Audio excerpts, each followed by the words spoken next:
Welcome back to the Limitless Life podcast, or welcome if you're new here. I'm your host, Brenda Johnston, as usual. And this is a place where we dive into the real energetics of business, money, and success without all the fluff.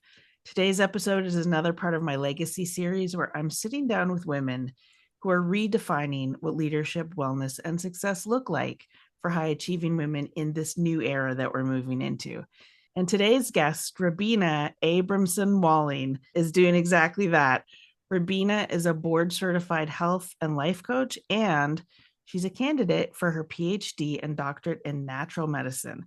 She's also the founder of Root of Healing, where she helps high achieving women thrive naturally using brain tools as well as energy medicine. But you know what? What makes her work stand out is the way that she bridges science and soul, teaching women how to manage stress, balance hormones naturally, and regulate their energy so they can lead and live without burning out. Because let's be real, there's so much information out there about hormones, stress, and perimenopause, and there's so much misinformation also.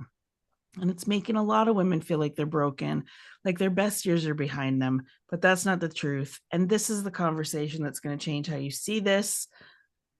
If you've been feeling the stress of success or noticing shifts in your focus, energy, or hormones, today's conversation is going to show you how to bring your body, your hormones, and your energy back in harmony. So let's dive into this. Welcome to the show, Robina. Oh, thank you so much. Thank you for having me. I'm excited. I always love connecting with other women who are doing super powerful work. And I love connecting with women who are doing work in a similar space, but using totally different tools. Love that. So that's when I started creeping you, which sounds creepy in itself. I was like, oh, yeah, this is going to be a good conversation. So I like to take people backwards a little bit Mhm. first. And you have a really interesting blend of nursing and fitness and now natural medicine and energy work. Before we even get into the hormonal piece, can you take us back to how we ended up here? Yeah, absolutely. I talk about high functioning women and high achieving women, and that's because that is me. And, I am a mom of four kids. I had my own business, so I owned a gym with my husband. At the same time, I was a competitive athlete. I was going through a divorce. Like I was doing all the things. And then I had a side hustle on top of that. And so I hit burnout the first time, and I didn't really know that it was that because I think maybe like a few years ago, people didn't really talk about burnout like we're talking about it now. And I remember waking up one day and being like, I can't get out of bed. Like, I literally felt like I was hit by a truck. And for someone like me who was like hustling all the time, like I had no beginning work day and no end work day. It completely ran 24 hours. And I had no boundaries with work because as an entrepreneur, and you probably know this, is like when the money comes knocking on the door, you answer. You don't care what time it is. And so when that happened, I was like, what the hell's going on here? I literally couldn't do anything. And then I thought, maybe I'm hitting like menopause. There wasn't even a lot of talk about perimenopause then. So I called my doctor and I'm like, I need to do blood work. Something's going on with me. My hormones, I am sure, are out of whack. Like, what is happening here? Of course, he did all the blood work and it all came back normal. And he was like, nothing's wrong with you. And I'm like, no, but I know something is wrong with me because this is not me. And I have to say, I have the best GP, and I'll talk about him a little bit later. But in that instance, I was like, I know my body. I know something's wrong, so I went to a naturopath. And if you guys don't know the difference, is that sometimes when we get blood work done, it comes back within what your therapeutic range is or what is normal. But that doesn't mean that that is your normal. And so one of the things I really want to stress to people is if you don't feel right and you feel off and your doctor or your healthcare provider or whoever is working with you doesn't give you the answers that you feel are the right answers, trust your gut. God gave us intuition for a reason, and we've been told not to listen to it, but I really want to urge you to come back to your body because there is such beautiful knowledge and wisdom there. So that was the first time. The naturopathic doctor said, yeah, my hormones were a little bit fluctuated, put me on like an estradiol and sent me on my way. So I did the estradiol for probably a few months, and I was like, I am not doing this. Like, I'm not compliant. I'm the worst person to take any pills or anything like that because I really guess I believed back then that my body has what it takes to work through this. So that was my first instance. And of course, after I decided, I'm not doing this, I kept doing the same thing, kept hustling, right? That's what we do, right? Mhm. Until I'll tell you, the body gives you signs until you listen. And if you don't listen, the body's going to say, I will make you listen. So we never want to get to that point, but of course I did. So, I kept going the same way. And then something happened in our family and it really shook me to the core and it put me into a depression. Now, I have no family history of depression. I was a mindset coach, so this should never happen because your mind should be able to dictate what is happening in the body. And there was so much shame with me with this feeling, but I knew that something was happening. I had every symptom possible where I couldn't walk. Like everything in my body slowed down. I was gaining weight. I had difficulty concentrating. I could show up for my clients every single day, get on Zoom, and literally after I had my clients, I would crawl back into bed until I had to pick up my daughter. So this is high functioning depression, guys. And this is where I want people to understand that depression doesn't always look the same for everybody. And sometimes the strongest people who present themselves as they're fine, they are not fine. So fast forward a little bit, went back to my doctor and I said, I think I need an antidepressant because I had suicidal thoughts. It was really bad. And he said, I want you to meditate before I medicate. But meanwhile, I was meditating 3 times a day. So he left me for like 3 months, told me to go visit my mom, went to visit my mom to be taken care of, which was hard in itself because, sorry, when you are so used to being a certain way for everybody and not wanting people to really know what was happening with you, it's like you have to put on another mask. Mhm. So as I was going through all of that, I went on an antidepressant, very, very low dose, like microscopic dose. I started to feel better. And the reason being is because I had hope. There was something that changed, right? I think I just made a decision that I was going to get better. Um, and everyone is different with their experience, but I will tell you, in the process of that, I knew deep down inside that it was not a physical thing. I knew that what I was experiencing was emotional trauma that I needed to release. And I don't know how I knew this. Well, intuition told me. I started to look into things like Dr. Joe Dispenza and learning about frequency healing and meditation, of course, because I was meditating. And then I learned about frequency. I was doing things like body talk for my body, and my mind. I went to ayahuasca at the same time I was having fibromyalgia symptoms. When I went to ayahuasca, those went away. So I knew it was emotional. So like I said, I was doing EFT, I was doing all the things, and I realized that the more I was doing this, the more I was feeling better. And as I was doing these things, I also found my passion and I decided I'm going back to school. Mhm. So I do have a master's in nursing and I decided I might as well do my PhD and doctorate because I'm always taking courses. I might as well do it towards something that I want to do. So I enrolled in this school where it meets quantum physics meets medicine. So it's really about teaching people through quantitative and qualitative studies that alternative therapies, traditional healing, and all of these different out of the box things that people may think are woo-hoo or woo-woo are really theoretically based if we just show the results.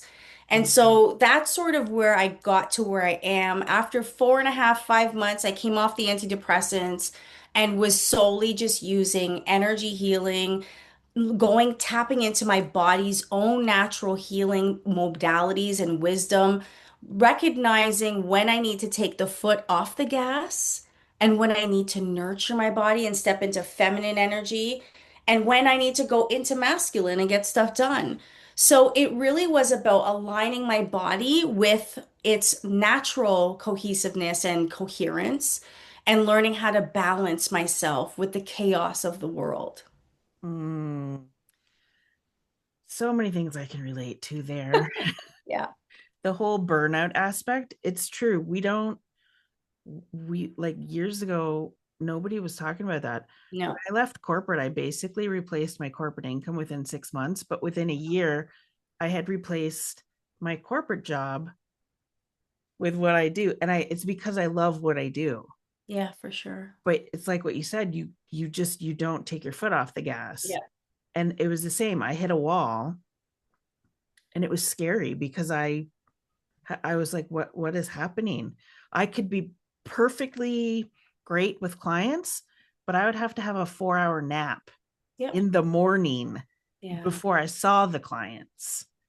And I'm so happy that you also spoke about the difference between the normal doctors and the naturopaths. I'm a big fan of naturopathic medicine, like big fan. And also really believe it, like trusting ourselves Mm-hmm. and going after those answers. Mm-hmm. Because Mm-hmm. for years, same thing. Oh, you're fine. It's fine. It's just, you're fine. I'm like, I'm pretty sure I'm not fine, but Yeah. okay, Yeah. thanks. I would know. Yeah. I'm pretty sure you don't usually need a 4 hour nap, but Yeah. thank you for your Yeah. opinion. Yeah. So, yeah, It's hard. I'm glad that you explained that for people, and also just kind of laying down the foundation of like everything looks different for everybody because we are all unique individuals. Yeah. Even our energies are all unique. Yeah, I think just listen, just in this first 5 minutes, I feel like there are going to be so many women listening to this, sitting there going, either, oh my, that's me, or I've experienced that. It's like you look so successful on paper, Mhm. but you're just running on fumes inside. Yep. And that is such a huge story. I mean, like, if you think about the pressures that women are experiencing right now, multiple roles, holding down a job, holding down a family, all of the things at the same time being a mother, caring for elderly parents, all of the things, right? And then on top of Mhm. that, we have hormonal shifts. So, it is such a conundrum. There's so much chaos happening, and we're there thinking that because we've been taught that we have to hold it all down. And, I'm really here to help women really change that narrative because we don't have to hold it all down. That's our choice because that is what we believe is our expectation, is what other people expect.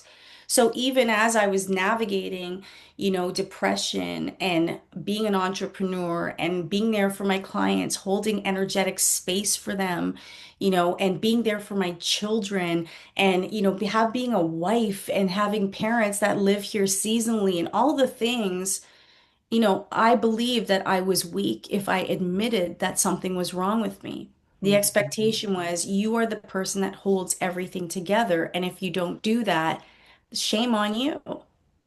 So Mhm. I really had to change that because I started to realize if I continue down this road, no one's going to end up hurting themselves but me. And that's where the real shift happened. Yeah, and I really like what you're doing with the energy stuff. And everybody listening to this knows, I'm very particular about people and energy work Yeah. and who I will have these conversations with. I've studied energy for 2 decades. I've worked Hmm. with energy in multiple capacities. There are so many people out there not doing energy in ethical ways. Yes. What you just said, I can hold the space. Yes, we are holding space. We are never going into your energy. Hmm. Nobody should be in your energy. So, one of the things I also love about the work you're doing is how you demystify what is actually going on in women's bodies when they're under chronic stress. You demystify the energetic part because part of my mission is to make energy mastery easy Yeah. and understandable so we can take our power back. So, can we actually talk about what's really happening in the body when women feel like they've lost their edge? Like, what are, how do I want to word this? How is the energy aspect of this also affecting the hormonal aspect of this? Yeah, that's a good question. So basically, we have 5 feet diameter around us. That's called our biofield. And basically, if you think back to 2020 and you understand that they wanted us 5 feet apart, it's because our energy fields are 5 feet diameter. And so when our biofield, so kind of think of it like a bubble that's around you. You can't see it, but you can feel it, right? When you walk into rooms, like you're like, oh, something about that person, it doesn't sit with me. It's because their energy field is bumping into yours, right? And so you're feeling it, you're sensing it. And so when our biofield is weakened, and a lot of things that can weaken our biofield, such as stress, life events, the way we perceive things, trauma, all of these things, environmental stresses, all these things, Wi-Fi, all these things really interrupt our biofield. That's our defense mechanism. So that's one level of what is happening. The second level is biochemically, because our energy is shifting physically, our bodies change as well. It's like our defenses, our bubble is put down so anything can get at us, right? So we really want to be very careful at how we use our energy, who we surround ourselves with, do energy practices for your high energy hygiene practices as well. So when we are stressed, like I said, our biofield gets weakened. We release stuff that's called biophotons, and they're chaotic energy that ends up in our field. So that can lead us to being vulnerable. Mm-hmm. On top of that, when we are stressed in our life, it wreaks more havoc on our hormones. So the more stressed we are, physically, emotionally, spiritually, whatever may happen, it creates more havoc in our hormones. It creates higher cortisol levels. Cortisol steals from different hormones, progesterone, estrogen, and all the things. So it's kind of like a big toss up between the two, but they really go hand in hand. So, energetically, and I'll talk a little bit about the framework that I work with, but energetically, if you are not doing things to preserve your energy, then you are also not doing things to preserve your hormones. And so I really want to teach people that it's really important not just to treat the physical, okay? So that HRT, all those things, that treats the physical. It doesn't get to the root cause of what is happening. And that's really what I want to teach people about. Okay, you have no idea how happy you just made me. Um, because protecting our energy is the Mhm. foundation of all the work I do. So Oh. I can talk about this till I'm blue in the face, but having somebody else come on here with the medical background to be able to talk about this, Yeah. constantly talking about how we need to be safe and contained in our own bubble. Yeah. And, So, and I can, if you want me to go into it a little bit further, I work on 5 levels of a person. So there is something called the 5 levels of consciousness that I work on. So the medical model is a upward causation. So it believes that when your physical body is disrupted, everything else is disrupted, right? mhm. We're taught about like atoms and protons and neutrons and all of the things to make up cells, but they're looking at it from a different perspective. How I look at it is a downward causation model where I look at your consciousness is the first level. And then if you hit those higher levels, they penetrate all the lower levels. Okay, so there's consciousness. The next level is your supramental. Then there's your mental. So your supramental is like your archetypes that come through. Your mental level is like the way that you view things that have happened in your life, the way that, you've processed everything and made meaning out of things. They create things in our body, okay? Underneath that is the energetic body or the bliss body. That's where we're talking about your energy system, okay? So things like acupuncture, things like Reiki, things like biofield tuning, which are some of the things that I do. What? I love it. That works with the energetic body. And then finally, it's your physical body. So the key is if all of those top things are good, your physical body will be good, right? But every time we have something that happens within us physically, it's usually because there is something happening on one of those other levels. So the medical model, they really look at, they're very good at working with the physical body. That's what they do, Mhm. right? They see a symptom, they slap on a band-aid.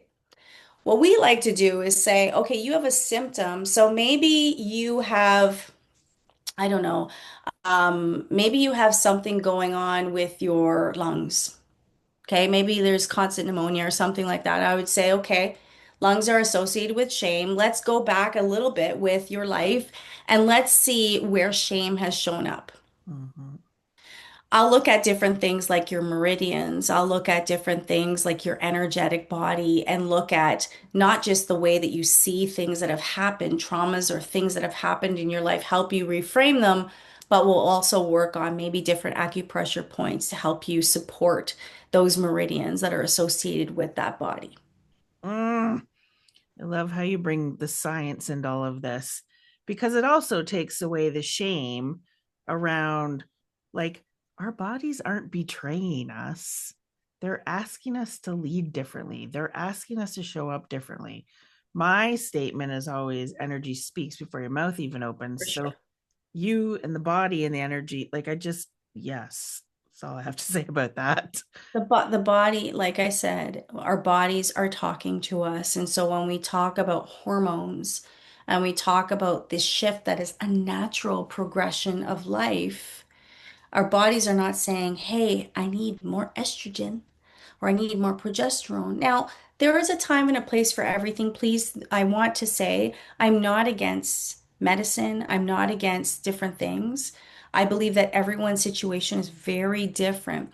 But one of the things I want to lead with is there are so many things that we can do before we go to that state is supporting the body, giving the body what it needs. Maybe the idea of you hustling all the time and being in that masculine energy is not serving the body anymore. Maybe your body is saying, you know what, we need to slow down a little bit.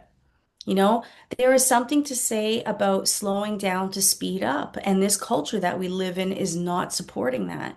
So, how do we support our own narratives and learn that when we rest and recuperate, the downloads, the ideas, they come so much faster and they are usually way more brilliant than the ones that we, try and master manipulate to make happen.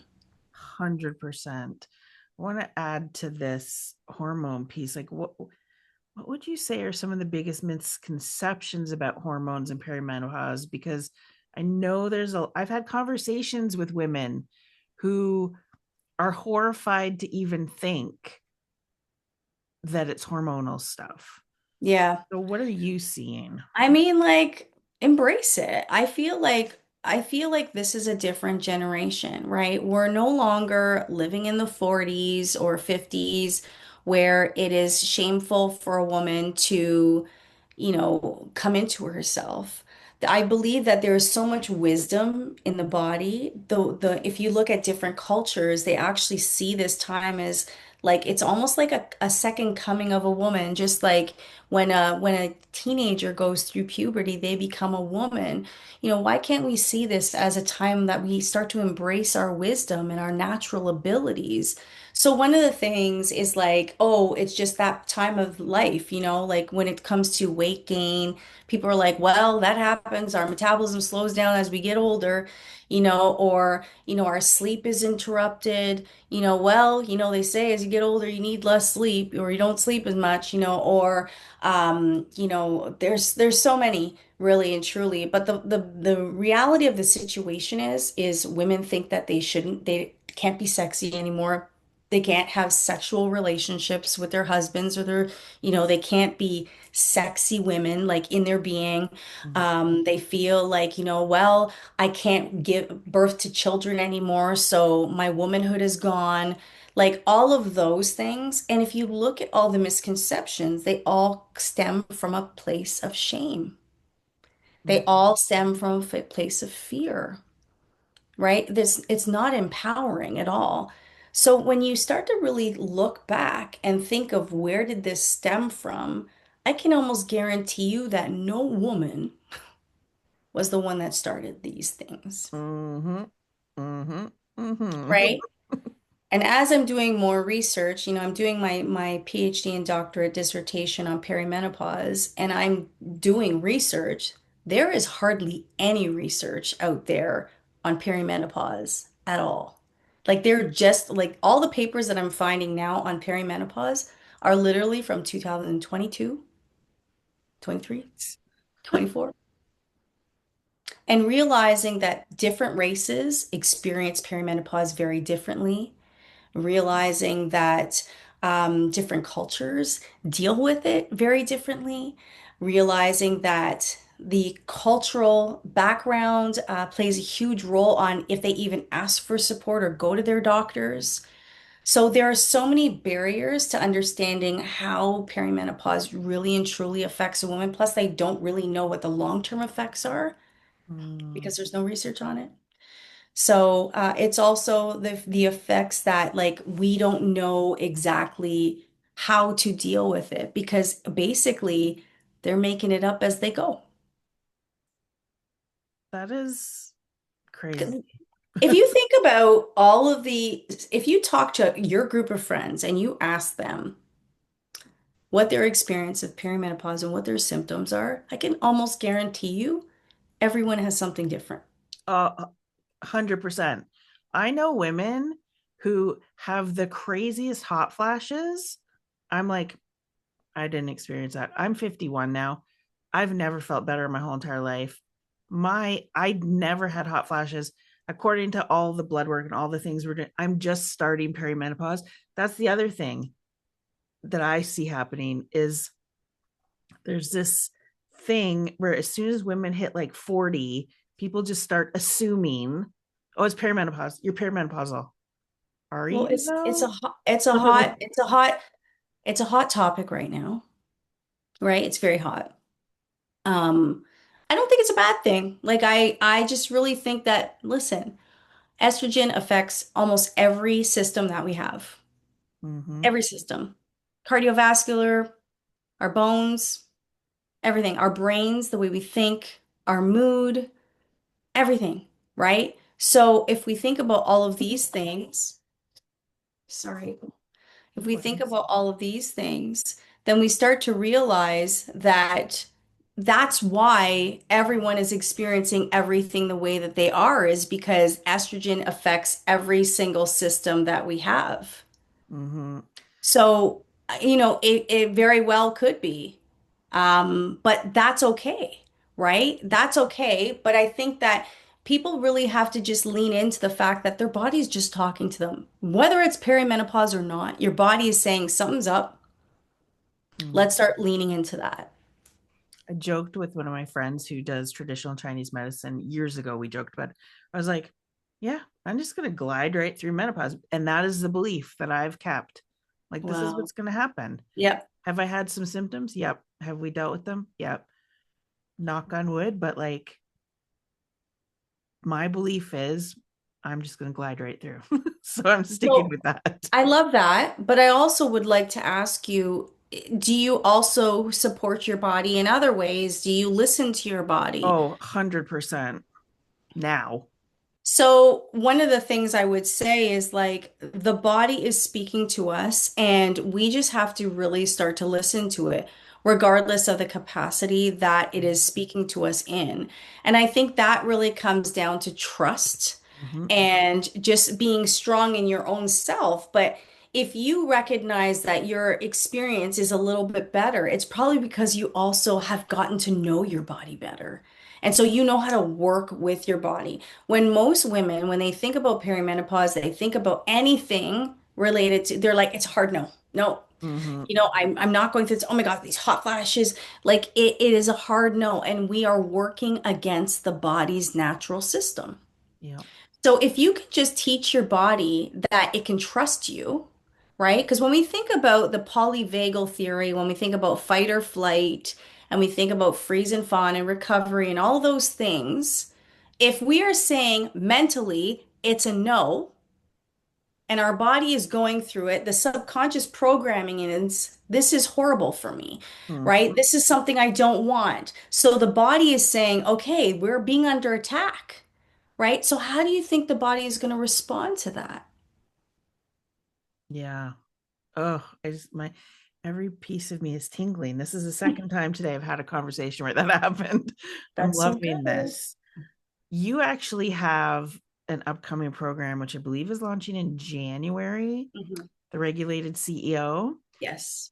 I love that. It's a really powerful concept, especially for women in business who kind of feel like they've been leading just on adrenaline alone. What actually inspired that program for you? Um, I don't know. Honestly, it was a download. But it's, we create things that relate to us, right? Like everything in my life, every product that I've ever created is because I am my ideal person that I see. Right. And so I know what I dealt with. I know running a physical business while running a multi-level marketing company, while raising children and doing all the things, I realized that I was running very dysregulated. And what if we could teach women how to create systems that support their body and their success comes as a result of supporting themselves, not by sacrificing themselves. Mm. So, what I'm going to call it a gap. What gap are you hoping to fill for all of these high achieving women? I'm hoping to give them very small micro habits that they can interject into their day that will help them regulate themselves in a way that will actually support their health versus take away from them. Because let's be honest, every high achieving woman does not have more time. No. So I have to figure out a way to give her time. Hmm. Yeah.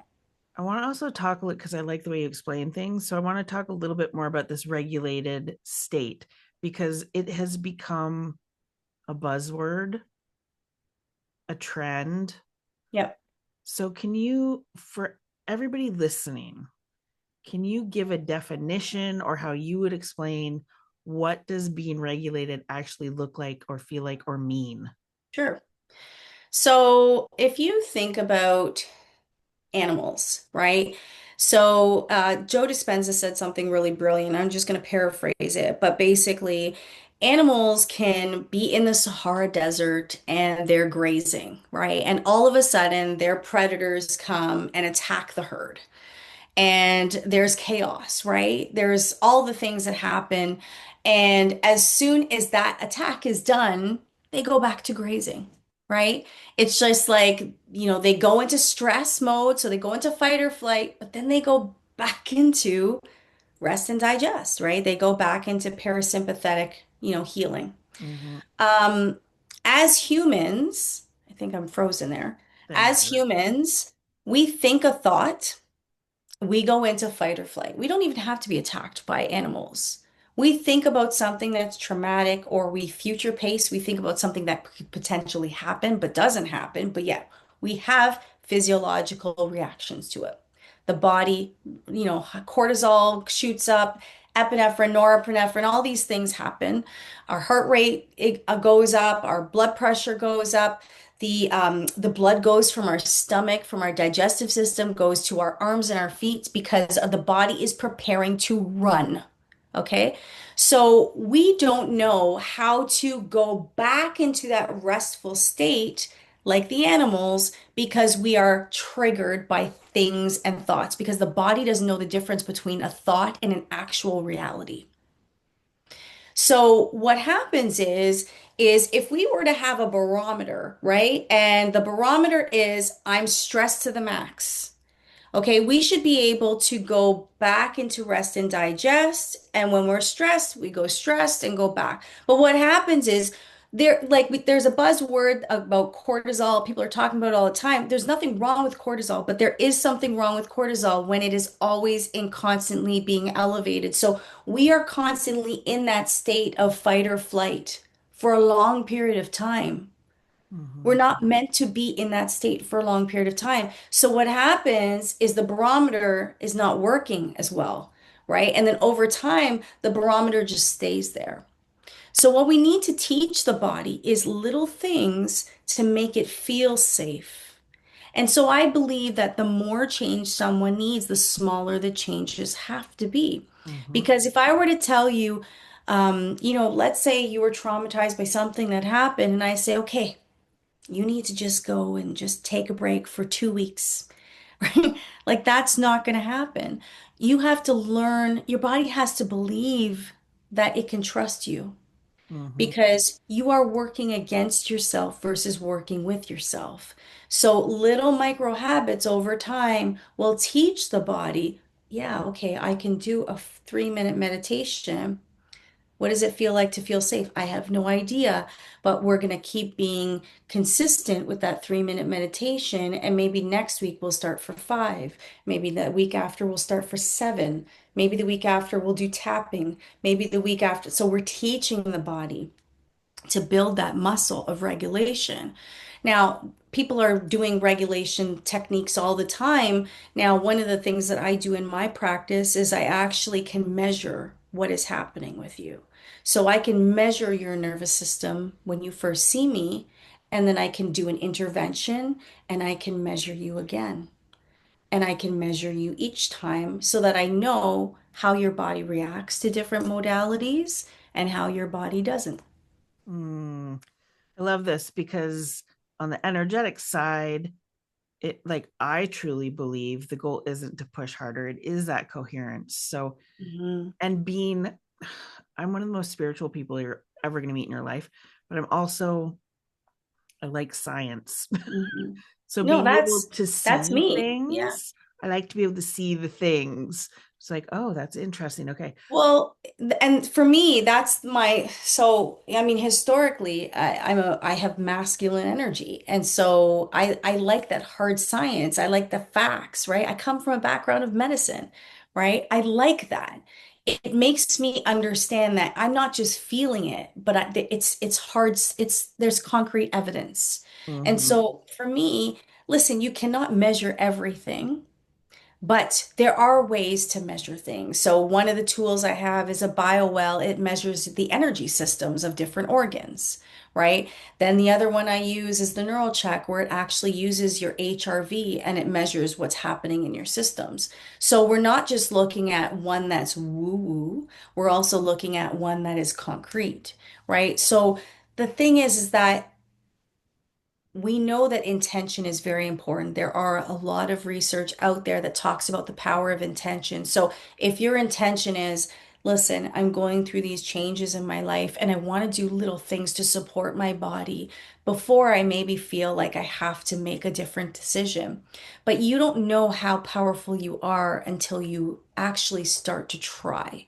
The problem I see with this world that we live in is most people will not make changes until they're hit by impact. There are, 100%. I have one client that said, it's like I don't want to change until I get a diagnosis. And that's everyone's reality, really. So people are not doing preventative things until they have to, until they're backpedaling. So I'm saying instead of backpedaling, let's treat the body as the temple it is. Let's Mhm. honor it. Let's realize that too much pushing can lead to falling, right? We want to really come back to ourselves. We want to step into our power. We want to empower our bodies. We want to preserve our bodies as long as we can. Stress is like 90% of all of the diseases that occur out there. Stress is a major contributor to it. Mhm. So, why don't we work on our stress management? Why don't we work, and I'm not talking about a manicure or a pedicure, or a massage. I mean, a massage helps, but it's not the same. No. Let's work on our stress management, teach the body resiliency because the body is meant to be stressed. That's why we measure an HRV because it tells us the heart rate variability because the heart rate should be able to go up and go down and go up and go down, dealing with stress, right? Mhm. Versus staying in the middle. We don't want that. We want our heart rate to be variable, right? So if we teach the body how to tap into that, then we can also teach the body how to preserve itself. Yes, and giving people, putting the power back in the hands of the people. One of my Yes. big things, and listen, I fell into it years ago too. I would go see the energy healers and Mhm. give them my, here, clear me, Yeah. do this for me.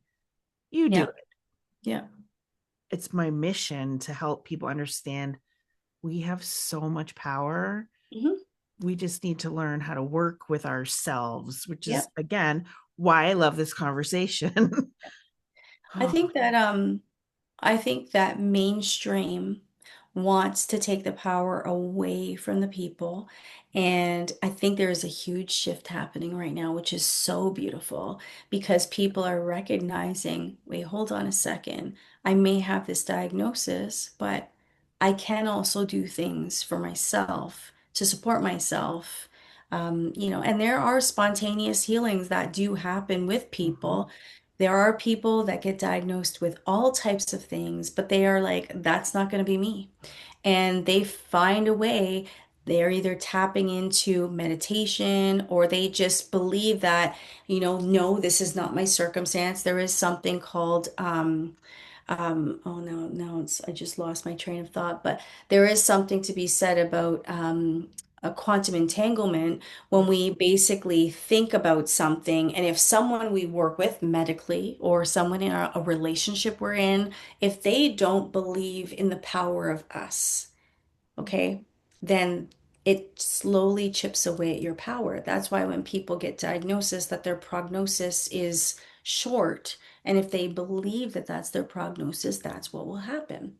And Mhm. so there is really the power of, and that's why I'm saying, if you know that you're not right, something's off, find someone who believes you.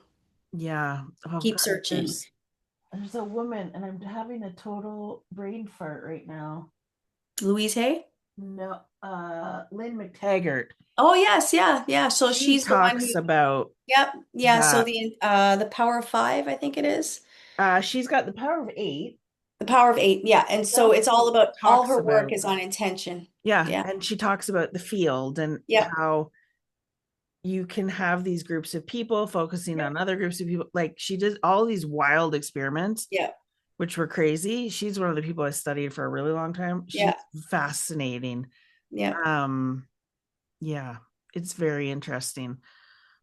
I also want to talk about what happens, in your opinion, when not just women, people in general, only focus on the mindset aspect or only focus on the motivation without addressing the body. Yeah, that happens a lot. So Mm-hmm. it's funny. I used to be a mindset coach, and it was all about the mind. And so that's why when I hit the depression, I was like, well, why is this happening? Like, I know what I should be thinking. Like, we worked with, Bob Proctor. I was one of his coaches, one of her coaches. And I was like, why is this happening to me? And that's why there was so much shame. But listen, you cannot outthink a dysregulated nervous system. So subconsciously, even if you have a positive mindset and there is that underlying subconscious, like low vibrational stuff that is pulling that nervous system down, you can't get rid of that. Nope. So everything has to work together. That's why I'm saying these five levels, right? It's not just about one. You cannot address just one. That's why even as a nurse, I graduated as a holistic nurse in 2000, which there was nothing holistic about the way we treated people in the hospital. But we were taught, your patients. if they're going for surgery, you need to find out about how this is affecting them on an emotional level, on a spiritual level. Talk to them about their family members, understand the what is happening in their life. What does this mean to them? You know, I was working with ileostomies and colostomies with people with Crohn's and all sort of colitis disease and cancer and sexuality issues that were coming up and all of the things, body image. And they were like, well, you just got to make sure they're healed and send them home. So there was nothing holistic about that. And now it's funny going back to, where I started from, but on a deeper level, understanding that your physical body, yes, it has to be addressed, but there is always something deeper that there was something I read one time. It said that heart attack that you experienced, that was something that took place 10 years ago that made you susceptible to that, Mm-hmm. right? So a lot of times, some of the stuff that we learn about is German new medicine, where it actually talks about conflicts, and conflicts can lead to cancers, right? So it literally, you can look up any different body type or any ailment that's happening, and it will go back to German new medicine, and it will give you the themes that need to be corrected and Mm-hmm. helping people return to resolve the conflicts that, are related to those things. It's this is why I love all of this stuff because it is it's fascinating. I mean, we could talk for 8 hours. This could be an 8 hour podcast. But what I also really love is that you're not just teaching embodiment, you're not just teaching women to regulate their bodies, you're showing them what it actually looks like to lead from that place, which is Mhm. why I really like this program you're creating. And to me, that's also a part of what legacy really is. It's not results that we're chasing, but who we become in the process Mhm. of creation. And I think it's also being the example for Mm-hmm. who's to come after you, right? Because I know that all the work that I'm doing on myself and all the trauma that I've had to resolve, and I'm still resolving because, we're never a finished product, No. is lessening what my children have to do. And, I'm creating an example for them. So yeah, I love that because we also as women, we're powerful creators. And so just realizing that, yes, I may be a CEO of a huge business, a corporation, but who's to say that I can't get the same results with a different method of execution, right? It's Mm-hmm. just, it's just challenging the narrative and honoring your health, honoring your system, and really and truly leading from a place of self-love and self-worth Yeah. that you can say, no, this is mine. This is the boundary. I do have a lot of work, but I'm going to reserve this time for myself. And this is something that we've been conditioned to. It's not just something that this we're talking generations. Mm-hmm. Yeah. I'm super excited because we are moving into a new era. 2027 marks the new era. That not in a woo-woo way. It's the end of a 400-year Yeah. cycle. This happens. It's it's history. But I truly do feel that the women are reconnecting to themselves, and in this new era, we are going to step more into our power. Hmm. Like I can feel it and it's exciting. What kind of legacy do you want the regulated CEO to have for women? Oh, I just want to create a new standard of leading, a new standard of being, and a new standard of showing the way for others. It's like a woman that is unapologetically powerful and is like, listen, I'm a creator. I know my value. I know my worth. I know that I'm irreplaceable. And this is what I bring to the table. But these are the conditions that I bring them here to you. Mm, yes. Yeah, the theme song for that program, like I created a whole playlist, a curated playlist for it, and that whole program was created around This Woman's Worth by Alicia Keys. Nice. Yeah. Okay, I have a couple more questions for you. Mhm. For women listening who've maybe lost touch with their vitality or their confidence, what's one truth you want them to hold on to? I think it's just coming back to yourself. I think that the reason why we lack the confidence and we feel like we've, lost power is because we've given it to everybody else or we've let other people define who we are. And I think it's just really and truly just coming back home to yourself and just trusting. I think that's the biggest thing is like your intuition is your internal compass and it's leading you down a path and you just have to trust it. It will not make sense, and that's okay. And just do little things. Listen to your intuition. There's a really great exercise you can do. Like start with something small. Like if you're going to the mall, ask yourself where do I think I'm going to get a spot? Like just call it out. Start to play with your intuition a little bit and trust it in small doses, right? What do I feel like eating today? Go with the first thing. Like ask yourself, right? Go back to yourself. And I think that the more that you start to believe that, that there is truth to that internal voice, that you'll be unstoppable. Yeah, one of my favorite things to do with my clients is teaching them how to trust their intuition. Yeah. And when they start to do it, it Yeah, is the it's best thing. crazy. They're like, this has happened. And then, and I knew this was going to happen. Yeah. Like, mm-hmm. That's exactly how it Yeah. works. Yeah, it's crazy. Oh, okay. So before we close this off, I have one question that I ask everybody who's always on this podcast. What does living a limitless life mean to you? It means reserving myself so that I can give to other people. So I cannot be limitless where I'm giving to everybody. Like, I think a lot of people think limitless is like there's no boundaries. You can totally just, give and be everywhere all at once. But I would say living a limitless life really is about more about living a reserved, energetic life. That's how you become limitless. Yes. Okay. I love that. Robina, seriously, thank you for such a grounded and empowering conversation. I love how your work is really meeting women exactly where they are, ambitious and capable, but also ready to lead and live in a completely different way.